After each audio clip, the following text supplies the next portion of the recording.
Hi, my name is Ali, and I wanted to share with you my juvenile rheumatoid arthritis story, or juvenile idiopathic arthritis story, as it's perhaps now called.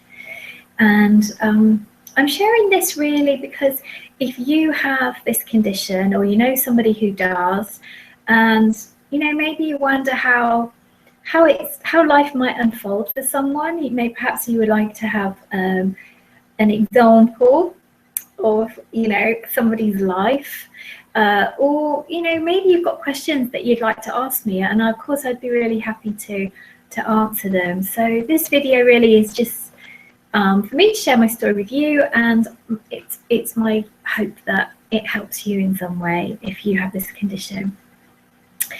So my story goes back quite a long way actually, because it was back in 1976, and if you were born back then, that far back, perhaps you might remember it was the long hot summer. Anyway, I remember that back then I loved gymnastics. I was always backflipping, cartwheeling around. I was fortunate enough to live in a quiet road in the countryside where the woods were at the end of our road. So I spent a lot of my time running around and climbing trees and just really enjoying the outdoors with my friends. And I also remember at school, I wasn't sort of the most confident person, but I do remember that when someone challenged me to a handstand up against a wall, I would never ever not win. I had that sort of competitive streak, I suppose, back then, that meant that I'd rather my face exploded, which obviously fortunately it never did, than to actually let someone beat me. So as you can tell, I suppose I was probably quite a strong child. I had lots going on, and life was fun. Life was pretty good fun. I had lots of friends. And then one day I remember trying to do a handstand, and my wrist just felt really painful, and I couldn't position it in the way that I naturally did when I did a handstand. And so I spoke to my mum, and I said to her, told her what was happening. And after a few days, we went to the doctors, and the doctor, who knew me and my family quite well, said, well, I think you've just strained your tendons, and if you give yourself a bit of a break and stop doing all these handstands for a bit, it'll be fine, so don't worry about it. Well, unfortunately that wasn't the case, and it carried on. So my mum took me to the hospital, and after a blood test I was diagnosed with having juvenile rheumatoid arthritis. And really life changed very much at that point, because I went from being really carefree to the condition starting to really flare, because I guess the wrist was the first major thing for me that I'd noticed. I think my mum said that I'd had some kind of fever, but for me it was very much like the physical pain for me that was the first I knew of it. So something that was really good though was that there was a doctor called Dr. Barbara Ansell, who was the world's leading authority on rheumatoid arthritis for children. And her hospital, the hospital that she practiced at, was Taplow Hospital, also known as the Canadian Memorial Hospital in Taplow. And as I didn't live that far from there, that's where I became a patient. So Dr. Barbara Ansell was the world's leading authority. She was an absolute pioneer of science. She was pretty scary though, I have to say. She had a very large personality, and we all were really respectful of her and what she said went. But often, there'd be patients and parents and even nurses crying in her presence, because she didn't mince her words, and she let you know exactly what was what. Anyway, through her amazing care, I guess I found my feet a little bit. Well, that's a funny thing to say, because my feet were often very painful. But she had an amazing team at Taplow Hospital, and so back then, so this is 38 years ago, I had wrist splints to wear. I had full-length splints that I slept in at night that literally went from the tops of my thighs right down to the bottoms of my feet. I had finger braces, and I had a neck splint as well when I needed that. And although back then I really resented having to wear them, I'm glad that I did, because it's meant that overall my body, perhaps there are certain parts of my body that have the appearance of having rheumatoid arthritis, but I know that things could have been a lot worse if I hadn't worn those splints. And I think when your bones are still young and soft, it's really important to protect them. And even though, you know, it's not fun and you feel like you stand out and you feel like people are looking at you because you're wearing splints, it's really not a big deal. It feels like it is at the time, and I understand that, but as you get older you realize just how important it was to do that. And of course I had lots of fights with my mum over it. I felt very restricted. I had to start sleeping downstairs because I couldn't cope with stairs, and I would scream out in the night because my whole body would just lock up in a lot of pain, and the only way to relieve that was to have a hot bath. So some nights in the middle of the night I'd have 3 or 4 hot baths. So, you know, as a family there was a lot to deal with, and also my friends stopped calling round because I couldn't go out and play in the way that I had. And I know that back then, that's really when my confidence started to drop, and I didn't feel so good about myself. And, you know, I was quite anxious about, you know, what the future would hold. And just, you know, growing up is fairly challenging, isn't it? I'm sure you'll agree.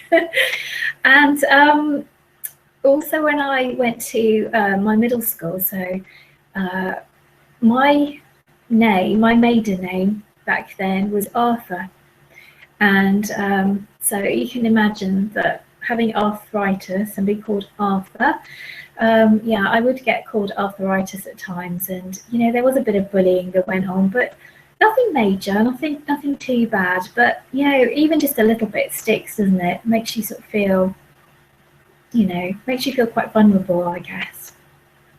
Anyway, the condition, I had gold injections for many years, which worked really well for me. And carrying a heavy bag around at school and later on at college, I did find that quite challenging. So I used to find ways where I could, you know, I know my parents bought me this trolley, this kind of pull along thing. It was a bit embarrassing, but I did use it sometimes because when the arthritis was really flaring, I really didn't have much of a choice, because I just physically couldn't carry heavy bags, not because of my shoulders, because of my hands, and you know, I learned to adapt. Anyway, I'm going to kind of fast forward on. I got married when I was 23, but 3 months before I got married, I had my left hip replaced. And it had been really painful for probably a good 2 years. And the hospital were quite concerned that I shouldn't have my hip replaced when I was too young, because back then they knew that you could only have 2 hip replacements, and the third after that would perhaps just be some kind of, I don't know, some kind of, well, they called it a kind of like a peg joint, and obviously that wasn't going to be terribly good. So they wanted to delay it for as long as they possibly could. So, but when I was 23, I had my hip replaced. And I have to say, it was amazing, because I suddenly could walk around and I wasn't in, you know, just excruciating pain anymore. I also remember before I had the hip replaced, I was in a cafe and I noticed, I was just walking and I saw a reflection of this lady, this young lady walking along, and she was really like lolloping to one side as she walked like that. And I thought, oh, poor lady, she's really looks like she's suffering. And then to my absolute horror, I realized it was me. I just hadn't realized just how bad my walking had got. So that was a bit of a shock. So having the hip replacement, being out of the pain and feeling like I could walk with less of a limp, oh, it's just amazing. And I hadn't wanted to use my walking stick to walk down the aisle. So actually having that hip replacement was just amazing. And the wedding almost felt like a bit of a celebration. And it really was the start of a new life. But I've never been somebody who kind of plays it safe. And even on my honeymoon, I did one of those parasailing things, you know, where you kind of have a parachute strapped to your back. You kind of run along the beach a little bit, and then a boat takes you out to sea, and you are up high in the sky. I remember thinking, oh gosh, if my hospital knew I was doing this, they would not be impressed. But you know, I kind of think that life is about living it and enjoying it. And there are times when, you know, if you've got this condition, I know that you'll understand, there are times when you just can't do things that you want to do. And so, you know, when you can, you really want to make the most of it. And that's really what that's really how I have chosen to live my life, is to do it in a way that does feel joyful and make the most of the good times. Make the most, definitely. Anyway, I was really keen to get pregnant because I didn't really, well, one, my biological clock, I guess, even at 23 was ticking away, but also I didn't know anybody else who'd had a hip replacement who had a baby, and neither did the hospital back then. And so they couldn't really let me know what would happen, but they did say you shouldn't leave it too late if you're going to start a family. So after it took a couple of years really to get pregnant, and the arthritis went into total remission, which apparently often happens, and that was just amazing. I had the best pregnancy. Of course, I was sick and all the rest of it, but oh my gosh, it was so exciting. And I gave birth to my beautiful daughter Becky in 1992, and it was fine. It was great. You know, the arthritis stayed away until I got pregnant again, which was only about 5 months later, with my second daughter Anna. And I should say, the birth was absolutely fine. I gave birth actually on my side with my hip replacement down on the bed, and the other leg supported, and that, you know, that was easy. So if that worries you, if you've got arthritis and you think what will happen, or hip replacements, don't worry, it's cool. But when I was pregnant with Anna, the arthritis came back. It really did come back with quite a vengeance. So and then after she was born, I had to go back onto my drugs.